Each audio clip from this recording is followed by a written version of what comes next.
পুষ্পস্তক অর্পণ করছেন কুমিল্লার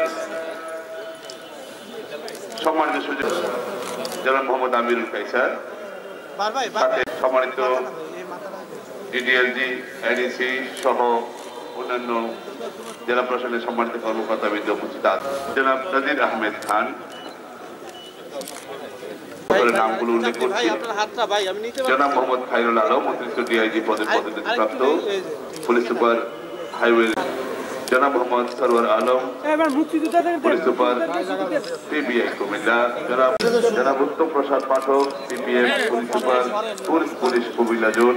জনাব বীর মুক্তিযোদ্ধাগণ, মুক্তিযোদ্ধা কমান্ড কাউন্সিলের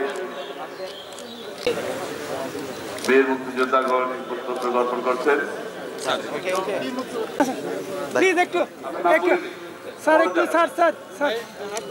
civil surgeon doctor Nasim Akhtar পুষ্পস্তক অর্পণ করবেন।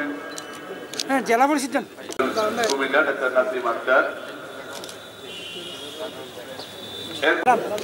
থ্যাংক ইউ ভাই হাত দিলে আমরা শেষ হয়ে গেলে হাত দিয়ে না সিটি কর্পোরেশন তো যান ভাই আমরা তো রেকর্ড আছে। উপজেলা প্রশাসন আমাদের মাঝে আছে। উপজেলা প্রশাসন, উপজেলা নির্বাহী কর্মকর্তা রমেশ কুমিল্লা, পুষ্পস্তক অর্পণের পরে জেলা সমাজসেবা অধিদপ্তর উপপরিচালকের নেতৃত্বে আমাদের 2024 বিজয় দিবস উপলক্ষে বীর শহীদদের স্মরণে রাষ্ট্রীয় সালাম দেবে সালাম।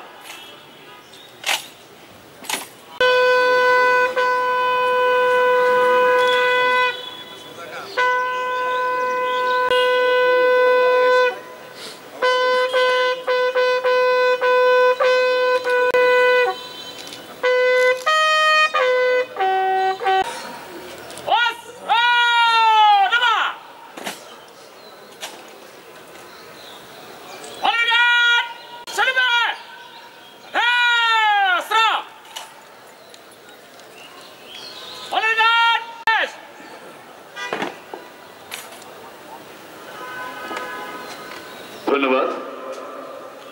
সম্মানিত সচিব, আমরা পশ্চিম দিক দিয়ে পূর্ব দিকে বেরোতে হবে। যারা বেরোচ্ছেন পশ্চিম দিক দিয়ে, উল্টোতে হচ্ছে, একটু পূর্ব দিকে বেরোতে হবে। বের মুক্তিযোদ্ধারা পূর্ব দিকে বের হবেন।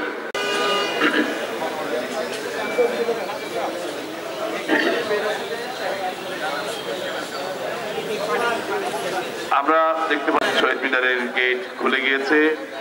আমরা একটু সুশৃঙ্খল ভাবে যাব।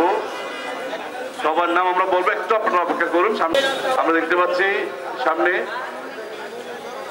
পানি উন্নয়ন বোর্ড মুক্তিযোদ্ধাদের সংবর্ধনা অনুষ্ঠিত হবে। এটি হচ্ছে আমাদের এক অন্যতম অনুষ্ঠান এবং আমরা দেখি তখন সেখানে বীর মুক্তিযোদ্ধারা উপস্থিত হয়ে তাদের যে শহীদ পরিবারের সদস্যরা যে স্মৃতিচারণ করেন তার মধ্য দিয়ে তাদের ওই সমস্ত দিনের কথাগুলো উঠে আসে এবং আমরা নতুন সরকারি বেসরকারি সকলেই আমরা একই মানসিকতায় একই মোহনায় এসে আমাদের লক্ষ্য হচ্ছে বৈষম্যহীন বাংলাদেশ নির্মাণ করা। তার মধ্য দিয়ে আমরা যাতে সুন্দর এবং সুষ্ঠুভাবে ন্যায়পরায়ণের সাথে এই দেশে চলতে পারি সেই বিষয়টি আপনারা সামনে দিয়ে ইসলামিক ফাউন্ডেশনের পরে যান। আপনারা